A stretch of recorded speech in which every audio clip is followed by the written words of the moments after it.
नमस्कार मंडळी, पूर्ण ब्रह्ममध्ये तुमचं परत एकदा मनापासून स्वागत असं.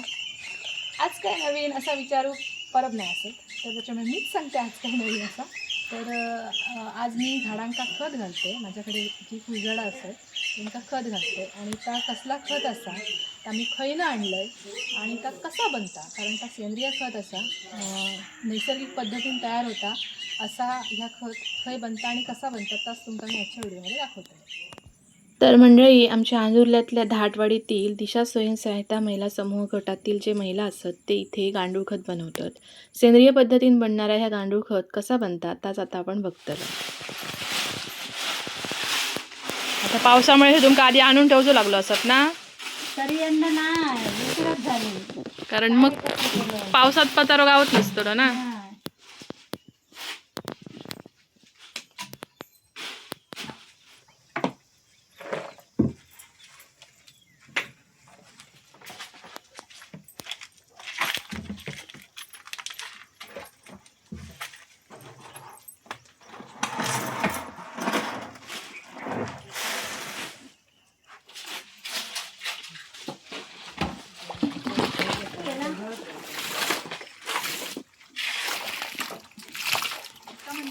एक बेड किंवा एका बॉक्समध्ये जेवढा रवा एका बेड असो शब्द असा आणि बेड भरणा ही एवढी प्रोसिजर असा की 4 लेअरमध्ये भरतात.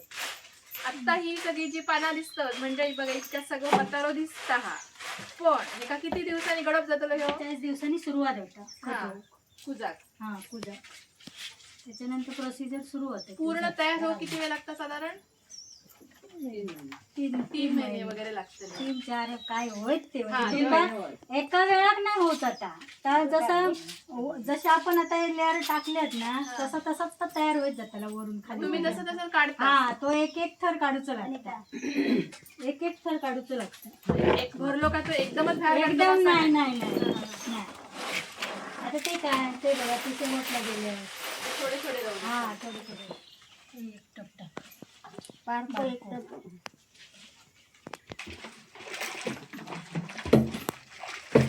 तर म्हणजे तुम्ही बघू शकता जो बॉक्स होतो तो पुरं भरलो. आता असे हे किती लेअर झाले ताई?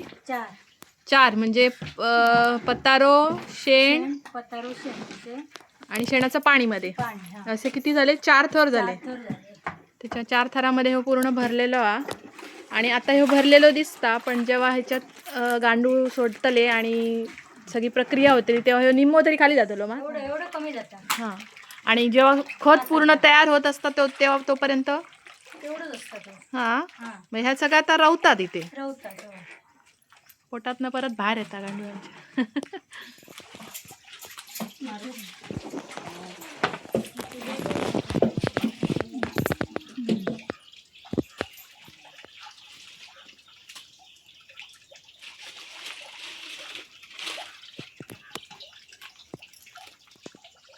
तर मंडळी, आता सगळ्यात शेवटी टाकतात त्याच्यात गांडूळ, जे की ह्या काम करणारे मुख्य घटक असा आणि ते त्याचं नाव काहीतरी विचित्र मोठासा असा. काय नाव आहे त्याचं? एसिनिया पेटेरा.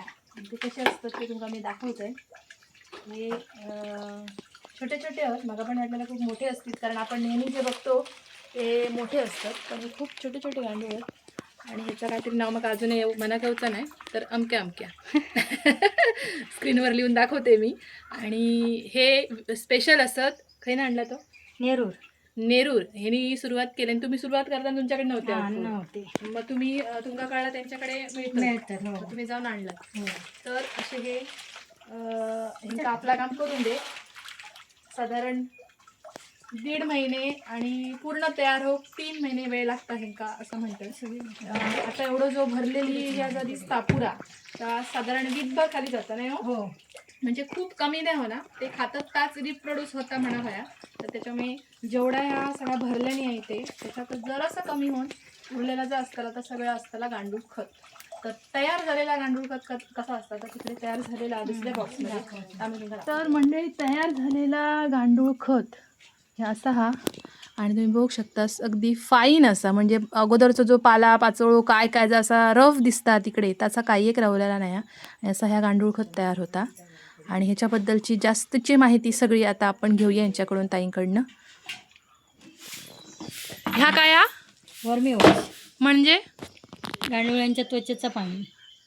म्हणजे ता कसा बनता? आता आपण बेड भरतो ना त्यावेळा हॉर्मेश बाहेर पडण्याची जी पाईप असता तो बंद करूचो लागता. कारण हा तो होतो असं कारण बेड भरल्यानंतर 15 दिवस शेणाचं पाणी आणि 15 दिवस साधा पाणी अशा पद्धतीत ती प्रोसिजर दिवसात चालू असता पूर्ण. म्हणजे एकदा भरला म्हणजे काम संपला नाही, संपलं असं ना. ते का ती प्रोसिजर चालू होता पाणी मारण्याची. कारण 45 दिवसानंतर गांडुळांची ह्या चालू होता. कुजल्यानंतर गांडूळ खात तोपर्यंत पाणी मारायचं लागतं. तोपर्यंत 15 दिवस शेणाचा आणि 15 दिवस साधा.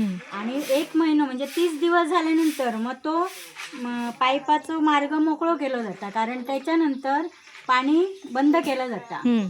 कारण त्याच्यात ओलावा असतं ना अगोदरच्या 30 दिवसाचं. मग तो 30 दिवसानंतर ज्या वेळा गांडूळ खताची प्रोसिजर सुरू होता, गांडूळ सुरू करतात खाण्यासाठी आणि विष्ठा बाहेर टाकण्याची, त्यानंतर गांडुळांचे ज्या त्वचेचा ज्या पाणी असतं ना तर त्या पाईपाद्वारे त्या खड्ड्यात साठलं जातं. एकाच वर्मी वॉश म्हणजे गांडुळांच्या त्वचेचं आपण झाडांका वापरतात. हो, मोठ्या झाडांका छोट्या झाडांका. मग आपण विकत मिळतं. आपण आमच्याकडे लिटरने विकत मिळतं. बरं. तर मंडळी ह्याच्यानंतरची ही जी तयार झाल्यानंतरची जी पायरी असतात ही असा की जेव्हा गांडूळ खत 3 महिन्यांनी तयार होतं तेव्हा हे असा असता. आणि तयार झाल्यानंतर जर त्याच्यातलं पाचोळं वगैरे सगळं गडप झालेलं असलो तरी त्याच्यात दगड हत काहीतरी किंवा मोठे मोठे दगड रवले असतात ते काढून टाकूचा काम हे असा केला जाता. ह्या झाल्यानंतर काय करताला तो चाळतात. मग त्याच्या आधी ह्या काम चालू आहे आणि त्याच्यात मध्ये मध्ये काय काय गांडूळ पण मिळतात रवलेले ना. चाळून झाल्यानंतर पण अशी परत प्रोसिजर करूची लागतात वेचूची. कारण बारीक सारीक परत त्याच्यात असतं चाळल्यानंतर म्हणजे हे जरा मोठे चाळल्यानंतर अजून बारीक जा काय राहिलं म्हणजे एकदम फाईन गांडूळ खत मिळण्यासाठीची ही 2-3 गाळण्याची प्रक्रिया असं ती करूचीच लागतात. त्याच्यातनंच आपल्याला सगळा निघालेला चांगला गांडूळ खत मिळतं. तर गांडूळ खताबद्दलची माहिती आपण करून घेतलीच असा की कसा बनता काय बनता. पण ह्याची सुरुवात खैनं झाली हे आपण जाणून घेऊया ना. कारण आमच्या गावातला जो प्रकल्प असा इतक्या कळला म्हटल्यानंतर आम्ही म्हटलं भेट देऊया बघूया काय असता नक्की. ऐकतो बऱ्याचदा पण प्रत्यक्ष बघणं नाही. तर आज मी तुम्हाला दाखवले की गांडूळ खत कसा बनता. तर ह्या सगळ्या गोष्टीची सुरुवात खैनं झाली ती अनिताताईंकडनं आपण जाणून घेतलो. तर सगळ्यात पहिल्यांदा सांगताय की ह्या जे सगळे बायका असतात ते इथले गावातले साधे गृहिणी बायका असतात. कोणत्याही प्रकारचा काम वगैरे कामात जाणारे असे नाही असतात. घराकडचं काम सांभाळून ते ह्या काम करतात. आणि पूर्वी जसं आपण बचत गट म्हणायचो पण आता त्याचं नाव बदलून महिला समूह असा केलेला असा. तर आमच्या अंदुर्ल्यातलो ह्या 10 महिलांचो एक महिला समूह असा ज्याचं नाव असा दिशा स्वयंसहायता महिला समूह. आणि त्याच्या मार्फत त्यांनी ह्या सुरुवात केल्याने या गांडूळ खत निर्मितीचा प्रकल्प त्यांनी सुरू केलेला असा. तर त्याची सुरुवात खैनं झाली? 2012 मध्ये आमचं गट स्थापन झालो. त्या वेळात कसा ग्रामसंघ पण नाही होतो. ग्रामपंचायतीतर्फे गट स्थापन केलेले मी. आणि महिला आपण तेव्हा सक्षम नव्हते की बाबा काहीतरी करू हव्या 2012 पासून. आणि मग कसं माहिती आहे ग्रामपंचायतीचे जरी गट असले ना तरी ग्रामपंचायतची पण कधीतरी सहल वगैरे असायची किंवा इतर ठिकाणी काहीतरी सरस वगैरे असले तर महिलांना न्यायचं प्रदर्शन वगैरे. त्या वेळात आम्ही ते जाऊ सगळेजण म्हणजे पूर्ण गट पण जाऊ कधीतरी 1-2 महिला जाय. तिकडे गेल्यानंतर ना म्हणजे असं बऱ्याच बचत गटांचे ना स्टॉल दिसायचे. त्यावेळेस आपल्यात पण वाटा की काहीतरी बाबा की ते महिला तिथपर्यंत आपण पण काहीतरी करायचा. मग तो निर्णय आम्ही घेतलो. मी म्हणजे असं वाटलं मनाकडे की ते काहीतरी आपण करूया. आपल्या अंदुर्ले गावात काय म्हणजे कुठचंच गट काहीच नव्हतं ना. कुठचंच गट सक्रिय नव्हतं किंवा कोणाचं. आत्ता तरी भरपूर प्रोजेक्ट झालेले आहेत. कोण शिलाई करता, कोण गांडूळ खतं करतात, कोण भाजीपालो विकतात, काही ना काही करतात. कोणाची पोल्ट्री आहे. मग त्यावेळेस तसं वाटलं आणि आम्ही तो निर्णय घेतलो. मग निर्णय घेतला काहीतरी धंदा करूया आपण गावात दाखवूया काहीतरी करून. पण असं दाखवूया की बाबा त्याचं नाव येऊ हवे आपल्या. नुसतं केला आज केला 2 महिन्यांनी बंद केला बंद पडलं असं नको. म्हणजे आपण पुढे जाऊ त्या माध्यमातून आपण पुढे जाऊचं आपल्या. मग आता विचार केलो धंदो कुठचो करायचो. आता खाद्यपदार्थ केलं होतं तो नाशिवंत, त्याका परत मार्केट मेळाक हव्या. मसालो केलं तरी तोच प्रकार असा, म्हणजे कुठच्या ह्याच्यात मार्केट मेळाक हव्या. मग विचार केलो आता हे गांडूळ खत म्हणजे आमका आधी माहिती पण नाही होतं. पण एक वाचलं आणि विचार केलो बाबा चला गांडूळ खत म्हणजे काय, पालापाचोळ्यापासून आणि शेणापासूनच तयार होतं. आणि त्याचं काय मोठीशी प्रोसिजर नाही की आपण पुरो दिवस रात्र इकडे त्याच्यातच मेहनत नको रको आहे. असा बरोबर. असं विषय होतो. म्हणून आम्ही गांडूळ खताचा विचार केलो, पूर्ण गटाने निर्णय घेतलो आणि ग्रामपंचायतीक आम्ही विचारणा केली की बाबा असं असं. त्यावेळेला कसा सगळी प्रोसिजर बँक लोन वगैरे करूचं असलं तर ग्रामपंचायत ग्रामपंचायतीच्या सहकार्य मार्फत होय. आणि त्याच्यासाठी गटांचा ग्रेडेशन होईल. लेखे जे लिखाण होते ना त्यांचा ग्रेडेशन होईल. ग्रेडेशन झाल्यानंतर मग आपल्याक लोन पास होईल, अशी ती प्रोसिजर होईल. पण ग्रामपंचायतीकडनं तुमका लोन वगैरे करून मिळाला हा. आणि या जागेचं कसं काय केलं तुम्ही? हां ती सांगते तुमका. अडचणी बरेच इले आमका. आम्ही निर्णय घेतलो पण अडचणी एवढे इल्लले ना त्या धंद्यासाठी की धड रस्तो नाही होतो, धड जागा नाही होती. मग आमचे एक सदस्य होती माधवी परब म्हणून, त्यांची पूर्व परबची जाऊबाई, ती आमच्या गटात होती. मग ती आमच्याबरोबर होती ना. मग तिका विचारलो तुम्ही म्हटलं जागा देशात का म्हणून, पण त्यांनी ना मोबदलो आमका ही जागा पूर्ण दिलेली आहे. सहकार्य त्यांचे पुरुष पण, म्हणजे जे पुरुष असत त्यांचे, आता ती ऑफ झाल्यानंतर तिच्या जागेवर आम्ही तिला घेतली. त्यांचे पण मिस्टर वगैरे धीर वगैरे त्यांनी पण एक बचत गटामार्फत महिला काहीतरी आपल्या अंदुर्ले गावात करतात, ती पुढे जातात म्हटल्यानंतर त्यांनी पण आमका भरपूर सहकार्य केला आत्तापर्यंत केला. ह्याच्यानंतर पण ते करतले हे त्यांनी शब्द दिलेलो आमका. त्याच्यामुळे त्या माध्यमातून आम्ही ग्रामपंचायतीकडे गेलो. ग्रामपंचायतीनं तर सगळं बघितलं, सांगितलं करा तुम्ही, सहकार्य केलं. तिथून आम्ही ग्रेडेशन झाला, पाड बँकेचा लोन पास झाला. त्याच्या अगोदर आम्ही प्रशिक्षण घेतला RCCTचा. कारण त्याच ना की ऐकला बघला आणि केला हा असं असं होणार नाही. ना. बँक ऑफ इंडियाची स्टार प्रशिक्षण संस्था ह्या मार्फत आम्ही 7 दिवसाचं प्रशिक्षण घेतलं. त्याकडे घेतलंस तुम्ही? त्याका पण काय झाला, त्या प्रशिक्षणाक 20 माणसं हवी, 20 ते 25 महिला हवे होते. मग आमच्याकडे आम्ही 10च महिला. मग आम्ही एक श्री गजलक्ष्मी गट असं ना, गृहलक्ष्मी आमच्या इथलंच, आमच्याच वाडीतलं अंदुर्ल्यातलं. मग त्यांच्या तो पण ग्रामपंचायतीक जोडलेलं होतं त्यावेळेला. मग त्यांच्याकडे गेलो. त्यांच्या अध्यक्षांका आम्ही सांगितलं की आमका तुम्ही मदत करा, उद्या तुम्ही काहीतरी जर केलं धंद्याबद्दल तर आम्ही तुमका सहकार्य करतो. मग ते आणि आम्ही मिळानता 20 मॉब बनवून मग आम्ही त्या 7 दिवसाचं प्रशिक्षण घेतलं. त्यांचेच अध्यक्ष होते ही प्रमोदिनी मिस्त्री, त्या नाहीत आपल्या हयात, पण त्यांनी आपली जागा त्या 7 दिवसाचे प्रशिक्षणात जेवण बिवण त्यांच्याच घरी त्यांनी पूर्ण घर दिलेलं आम्हाला प्रशिक्षणासाठी. मग प्रशिक्षण झाल्यानंतर सुरुवात केलात, त्याच्यात परत खर्चाच्या दृष्टीने गांडूळ खैना आणायचे वगैरे वगैरे तरी सगळ्या गोष्टी त्याच्यानंतर कशा जागा ह्यांच्यानी दिली पूर्व परबने, म्हणजे त्यांची जाऊबाई होती. तिने तिच्या मिस्टरांनी हिच्या मिस्टरांनी या सगळ्यांनी सहकार्य करून जागा दिली. त्याच्यानंतर रस्ता नव्हता आमच्याकडे. मग तो रस्ता आम्ही ते तात्या वेंगुर्ले करत ना त्यांना सांगून, त्यांची एक रतावी पण होती रस्त्यावर, त्याच्यामुळे आतमध्ये गाडी येत नाही, तर त्यांच्या हातापाया पडून त्यांचा रस्ता देऊन सांगितलं. ती पहिली नाही होती पण ती मोठे टेम्पो वगैरे येत नाही, रिक्षा वगैरे येत. मग त्यांच्याकडनं ती रतांबी वगैरे तोडून घेऊन आम्ही रस्तो तयार करून घेतलो. बरं, इतक्या सगळा झाला, तुम्ही सुरुवात केला असे का सगळा आता बऱ्यापैकी तुम्ही 2012 पासून करता असं म्हणतास? नाही, 2016 मध्ये आम्ही सुरुवात केली. 12 मध्ये तुमचं गट स्थापन झालं. हा गट.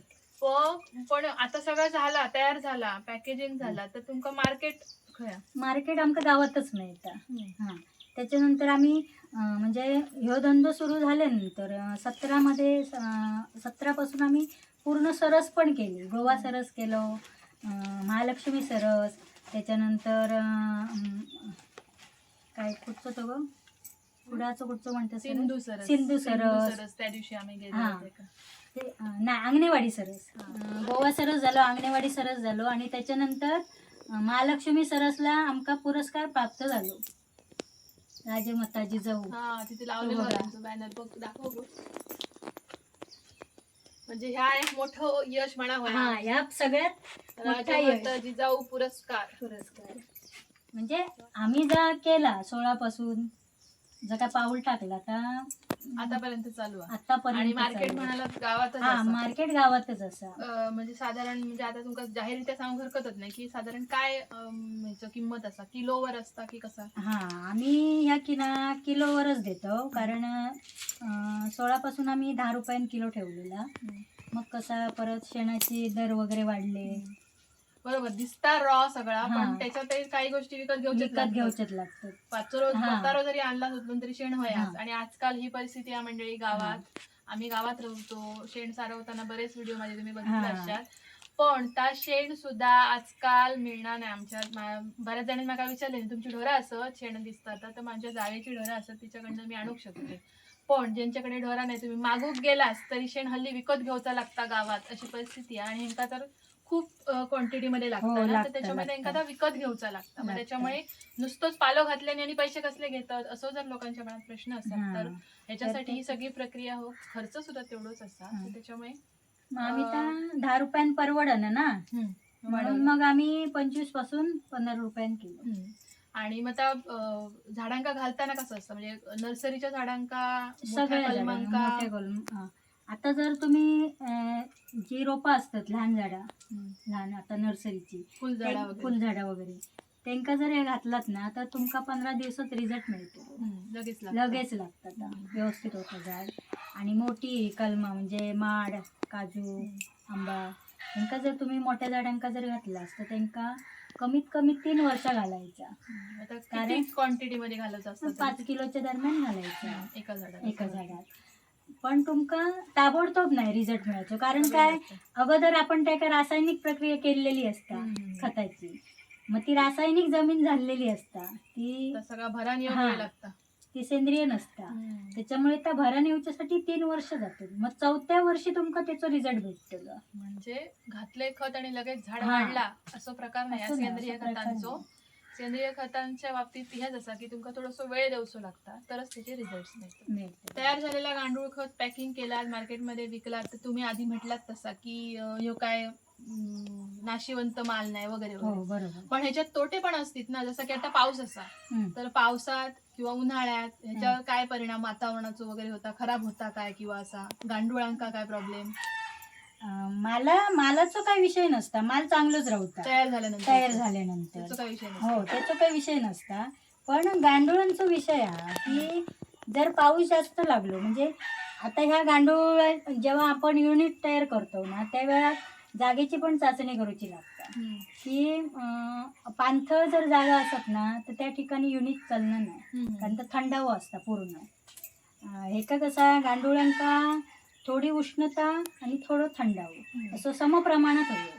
तुमची जास्त उष्णता पण असतं नाही, जास्त थंडावं पण असतं नाही. कारण आपण बघतो ना उन्हाळ्यात रस्त्यावर येऊन मरतात, तसं विषय असतो तो. म्हणजे त्यांचा तो धोको असता. त्याच्यानंतर तुमची बाकी इतर पण जे हे असत ना जीव असत की मुंगी, बेडूक, सर्प वगैरे ह्यांच्यापासून पण त्यांचा धोको असता. ते जर एकदा लागले ना चटक तर तुमचे बेड मध्ये असू दे किंवा आणि इतर कशात असू दे ते ठेवचे नाही, गांडूळ धोको असतात. म्हणजे मायनस पॉईंट जसं म्हणतात तसं ह्यो एक असतात. हे जे काय गांडूळ असतात ते त्यांनी विकत आणलेले असतात, ते त्यांना सांभाळूचे पण लागतं. कारण जसं त्यांनी म्हटल्याने वातावरणामुळे पण मराक शकतं जास्त हीट झाल्यानंतर, किंवा प्राणी सुद्धा जसे म्हणाले बेडूक वगैरे येऊन खाऊ शकतं, तर त्या सुद्धा त्यांना बघूचं लागतं. तर ही पण एक बाजू असा. तर आता हे एवढा झाल्यानंतर साफ केल्यानंतर आता हे तुम्ही चाळतलो परत हीच प्रोसिजर करतलो आम्ही वेचूची. मग परत मग चाळूचो ना, आता चाळल्यानंतर एकदा बारीक काय सत्ता काढून टाकतलो, मग पॅकेज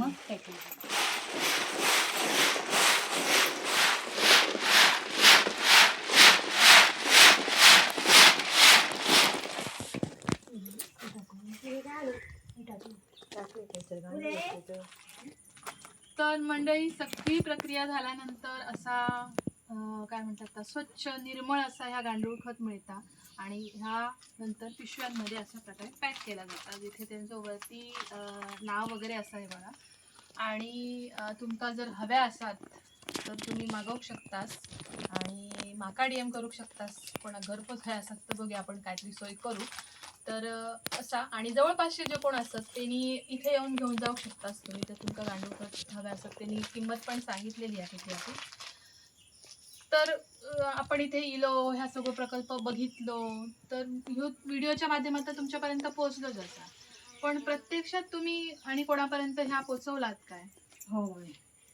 आम्ही आमचा ह्यो धंदा सुरू झाल्यानंतर आमका आमच्या या एका युनिटला बऱ्याच मोठमोठे अधिकारी वगैरे ह्यांनी भेटी दिलेले आहोत. इतर महिला गट. इतर महिला गट इलेले आहोत, भेटी दिलेले. अशात 1-2 महिला गट आलेले, एक तेंडुली आणि एक घावनळा. मग त्यांनी पण इकडे इल्यानंतर ठरवल्याने की आमका पण ही प्रोसिजर दाखवा, तुम्ही जसा ट्रेनिंग घेतलास तसा आमका पण एक सहकार्य करा. मग त्या 2 गटांका आम्ही त्यांचं युनिट तयार करून दिले. मग ते पण आता करतात. हो, ते पण दोन्ही पण गट करतात. म्हणजे स्वतःपुरताच न ठेवता घावनळा. असलेली माहिती त्यांनी इतरांका पण दिलेली असा. तर त्याच्यामुळे जर आजूबाजूचे कोण तुमच्या गावातले महिला गट असतील तर त्यांना जर शिकायचं असेल तर तुम्ही येऊन हे शिकाक शकतास. त्यांची तयारी आहे तुमका प्रशिक्षण देऊची आणि तुम्ही आपला ह्या गांडूळ खत प्रकल्प चालू करू शकतास. सगळी प्रक्रिया बघल्यानंतर थोडासा घाण वाटता, शेणात मातीत काम करूचा लागता, पण त्याच्यातनं तयार होणार त्याचा जो आउटपुट आहे ना ते इतकं सुंदर आहे ना. आणि त्याचा वापर केल्यानंतर झाडांका घातल्यानंतर लोकांनी पण बऱ्याच जणांनी सांगितलेला की ह्या सेंद्रिय खत असं त्याच्या वापरान झाडा खूप चांगली होतात. रासायनिक खत वापरूपेक्षा ह्या खूप चांगली गोष्ट असा. तर त्याच्यामुळे लोकांनी म्हणजे असं एक आवाहन आहे, रासायनिक खतापेक्षा ह्या असं सेंद्रिय खत वापरा. म्हणजे लोकांका त्याचा फायदा आता कळाक लागला, लोकांना घेऊक लागली असं. तर त्याच्यामुळे ह्या अशा प्रकारे काम करणाऱ्या महिलांका पण त्याच्यातनं सहकार्य मिळत, त्यांना तुमचा हातभार लागत आणि आपल्या झाडांका पण चांगला खत मिळत. काय म्हणते तर मंडळी, स्वतःचा ज्ञान, स्वतः असलेली माहिती त्यांनी स्वतःपर्यंत न ठेवता इतरांका पण करून दिल्याने या. तर तुमका पण जर असा कोणा जे महिला गट असतील व्हिडिओ बघणाऱ्यांमध्ये तर तुमका असं जर शिकायचं असा तर तुम्ही ह्यांका अप्रोच करू शकतास. तसं शक्य नसा तर त्याचा अजून एक पर्याय असा जो की काय सांगतो काय उमेदचा काय सांगत होतास? हां, तर आज उमेद अभियानतर्फे बरेच महिला सक्षम झाल्यात. कारण उमेदकडनं त्यांना म्हणजे जी काय व्यवसायासाठी वरून जो काय निधी येतात तो महिलांसाठीच असतात. त्याच्यामुळे तो वापरून सुद्धा ती काही ना काय करू शकतात. म्हणजे गांडूळ खत करूकच हवे असं काही नाही, पण इतर सुद्धा ते व्यवसाय करू शकतो उमेदच्या माध्यमातून. तर मंडळी, आज आपण बघितलो की गांडूळ खत कसा बनता, स्टार्ट टू एंड तुमका मी सगळी प्रक्रिया सांगितली. म्हणजे ह्यो व्हिडिओ बघून तुम्ही उद्या पाटल्या घरात बॉक्स करून त्याच्यात गांडूळ सोडू शकतास. पण ते गांडूळ तुमका ते विशेष आणूचे लागतले. पण अशा प्रकारचा प्रकल्प मोठ्या ह्याच्यावर नसतात, आपल्या छोट्या पद्धतीत करूचं असतात तर आपण आणू शकतो ना. हो, मी ह्यांच्याकडनं येऊन घेऊन जाऊ शकते 4 देशात. होय होय. तर छोट्या बॉक्समध्ये पण आपण करू शकतो. जर असं मोठं प्रकल्प आपल्या शक्य नसतं तर तुमच्या नर्सरीसाठी जर करूचे असतात तर तरी सुद्धा तुम्ही करू शकता असं मला वाटतं. कारण त्यांनी व्यवस्थित काही हातचा न राखून सगळी माहिती याच्या व्हिडिओमध्ये दिल्यानी आहे की नक्की काय कसा लागता गांडूळ खत निर्मितीसाठी. तर आमच्या आंदुर्ले गावातलो बरेच जण मला कमेंटमध्ये सारखे विचारत असतात, ताई तुमचं गाव खयचो. तर आमच्या आंदुर्ले गावातलो कुडाळ तालुक्यातलो ह्यो गांडूळ खत प्रकल्प असा व्यवस्थित चांगल्या पद्धतीने चालू असा.